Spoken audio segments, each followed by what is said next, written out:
What's up, guys? We got a Wi-Fi battle here, a great one. This one against 2BeTheMan. Had this one a few days ago, or yesterday, actually probably 2 days ago.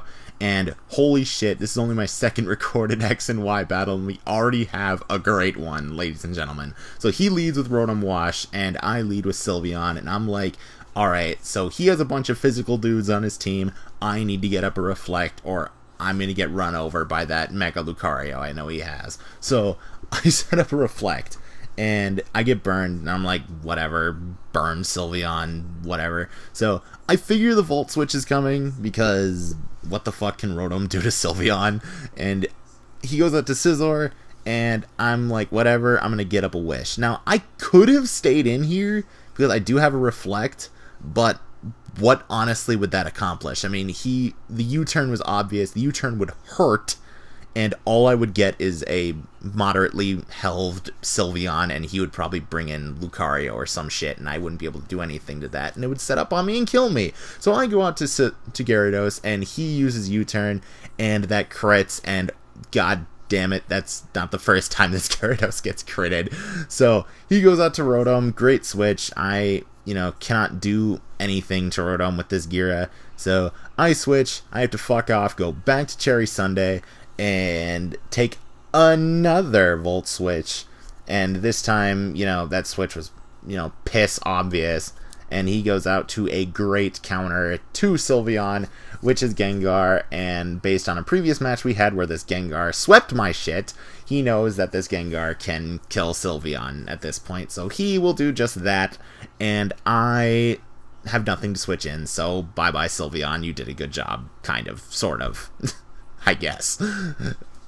So he takes a Life Orb hit, and this sequence is retarded. I should have Brave Birded here, but I Swords Dance anticipating a switch, but now that I think about it, like, all he had to switch into was Rotom, and that would have taken a lot from Swords Dance Brave Bird, like half or something, but unfortunately I lose Fox for no reason, but then again he loses his Gengar, so I guess it's a win-lose situation. I'm still down, but a massive threat to my team is out of the way, so whew, okay. So, in comes Rotom. I wanted to send in something that would hit like a fucking truck, and Haterade happens to fit that bill. So I use Earthquake, Choice Banded as always, and it brings him down to, holy Jesus, that did a lot to Bold Max Rotom. Jeez. Haterade, you never cease to surprise me, making her big return in Gen 6. Holy shit, I love you. I don't really care that I got burned, honestly, because I figured that the way his team looked, I wasn't really getting much use out of Haterade anyway, so honestly, that Rotom dying, I was totally okay with Haterade getting burned. That was a great trade-off for me. In comes Talonflame. I was not about to stay into that because it could set up, it could Brave Bird me, it could do whatever the fuck it wanted because I am locked on Earthquake and I was not about to do that. He opts for the Brave Bird, and honestly, it wouldn't have been a bad choice to stay in, but I was like, I might need Haterade later, who knows, and whatever. So he withdraws Talonflame, which I predict, and he goes out to this fat pink piece of garbage that is sometimes referred to as Blissey. Motherfucker, I hate this thing. I have hated this thing since 2007, and it will not change ever. So I go out to Easter, he uses Thunder Wave, and I'm just like, I need to use a physical move and get this thing gone. Now, what I don't understand with my next series of moves is I should have superpowered. I should have superpowered on this next play, but I don't. On this Parahax, I use Waterfall. I don't understand why. I think what my thought process was is, oh, I don't want to be vulnerable upon the switch in, but I'm a paralyzed Azumarill. Right now I have like base negative 37 speed or some shit. A Shuckle could outspeed me quite easily. So I don't understand why I was trying to preserve my Azumarill there, because I was gonna switch out anyway, whatever he brought in. So when you ask for my thought process there is, I didn't really have one. I just really wanted to Waterfall that Blissey. So in comes Lucario, and this is exactly what I mean. I mean, I would have switched out anyway. So in comes Baitojo, and this fucking next move was infuriating. So he transforms into broken bullshit Mega Lucario, who should be banned, not mad, and he just straight up uses close combat, intimidate. I have HP EVs, and with a crit, it takes me down to 11. What? Jesus Christ. Like, that's ludicrous. That's like, I don't know if that crit even mattered because of the way crits are in this gen. Like, crits only do 50% extra damage instead of 2 times. So, whatever. Anyway, so he withdraws Lucario knowing the Aqua Jet is coming, knowing I have to use Aqua Jet or I am swept.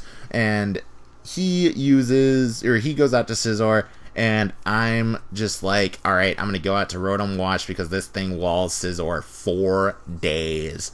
So he bullet punches because he wanted to get a Zoom Arrow out of the way, and I'm just like, whatever, I'm going to go out to Tide, wall your shit, and burn you. Now, he can't switch. I know he can't switch because of the fact that if I get switch advantage and burn Lucario on a switch, then I win. So, yeah, he cannot risk that at this point. So, I risked it again just because, and, you know, obviously he doesn't switch because he's a better player than that.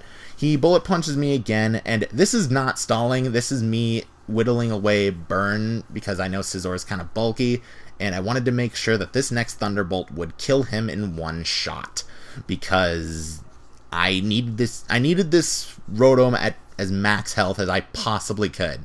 So I take nothing from that bullet punch, as I have been for the last like 6 turns. I apologize about that whole stalling segment. Anyway, he goes out to Talonflame.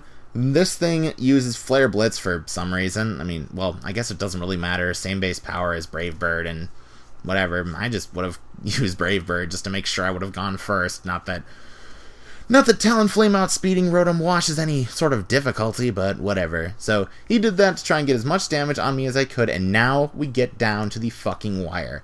I have to Will-O-Wisp. He knows this, so he Swords Dances. He knows he can't kill me with close combat. If he close combated there, I would have won. So I Will-O-Wisp and get some residual damage on him. I needed that. I need this residual damage in order to win. So he Swords Dances. Now, I could have Hydro Pumped here. To guarantee the win, but there's a catch-22 there. If I missed Hydro Pump, I would have lost. I have had this gut feeling inside my stomach since 2007 when I started playing Pokemon that just randomly tells me when hacks is going to happen, and it seems to always happen, like probably 95% of the time. And right there on that turn, it told me, don't use Hydro Pump. It would miss. It will miss. And I was like, okay, sir, yes, sir, I'm not using Hydro Pump. So I gotta rely on him on the burn, taking him out right here. And it doesn't. He lives with 1. I shit you not, he lives with 1 HP. No, I'm not sure if that Thunderbolt had min-max or whatever, hacks affected anything or whatever, but point is, a 1 HP victory is as close as you can come. That was a great match, Josh. Thank you so much, and I hope to battle again in the future. Thank you all for watching, and peace.